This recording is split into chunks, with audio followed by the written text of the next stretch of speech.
अगर किसी भी इंसान के आंतों में या फिर उसके पेट में इन्फेक्शन हो जाए, इन्फेक्शन का कारण कुछ भी हो सकता है, खराब पानी हो सकता है, खराब खाना हो सकता है, या किसी भी वजह से अगर व्यक्ति के आंत में या पेट में इन्फेक्शन हो गया है तो फिर उसको दस्त शुरू हो जाते हैं। दस्त को अंग्रेजी में डायरिया भी बोला जाता है, और इस दौरान उस इंसान के शरीर से बहुत ज्यादा पानी निकलता है। अब अगर दस्त को कंट्रोल नहीं किया गया तो उस इंसान को काफी ज्यादा नुकसान पहुंच सकता है। तो ऐसे केस में अगर आप डॉक्टर के पास जाते हैं तो डॉक्टर आपको मेजरली 2 दवाइयां लिखता है। इसमें जो पहली दवा होती है वो ओफ्लॉक्सासिन और ऑर्निडाजोल का कॉम्बिनेशन होता है, और इसमें अगर कुछ मैं फेमस ब्रांड की बात करूं तो जेनफ्लॉक्स ओजेड नाम की एक दवा आती है जिसके अंदर ओफ्लॉक्सासिन के साथ में ऑर्निडाजोल पाया जाता है। या दूसरे अगर फेमस ब्रांड की मैं बात करूं तो ओफ्लॉक्स ओजेड नाम की एक दवा आती है और उसके अंदर भी यही कॉम्बिनेशन पाया जाता है।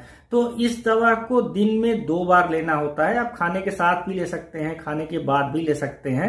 इस दवा के साथ में एक और दवा डॉक्टर जो है उस पेशेंट को प्रेस्क्राइब करता है जिसके अंदर की लैक्टिक एसिड बेसिलस होते हैं। और अगर इसके मैं एक फेमस ब्रांड की बात करूं तो स्पोरलैक डीएस नाम की एक टैबलेट आती है। इसके अंदर लैक्टिक एसिड बेसिलस ही पाया जाता है।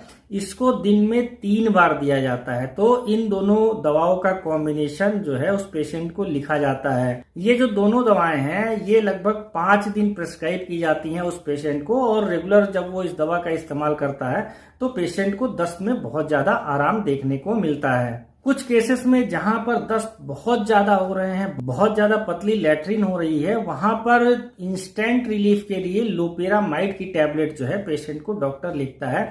लोपेरामाइड की अगर कुछ मैं फेमस ब्रांड की बात करूं तो एक आता है लोमोफेन और दूसरा आता है लोपामाइड नाम की एक दवा। इन दोनों के अंदर लोपेरामाइड ही पाया जाता है। तो इंस्टेंट रिलीफ के लिए 1 दिन या 2 दिन में 2 बार इन दवाओं का भी इस्तेमाल डॉक्टर कर सकता है। तो अगर आप भी कहीं दूर दराज इलाकों में रहते हैं जहां पर आपको इंस्टेंट डॉक्टर अवेलेबल नहीं है, वहां पर आप इन दवाओं को इमरजेंसी में रख सकते हैं, जिससे कि अगर कभी आपको दस्त वाली प्रॉब्लम हो जाए तो आप इन दवाओं का इस्तेमाल करके दस्त से बच सकते हैं।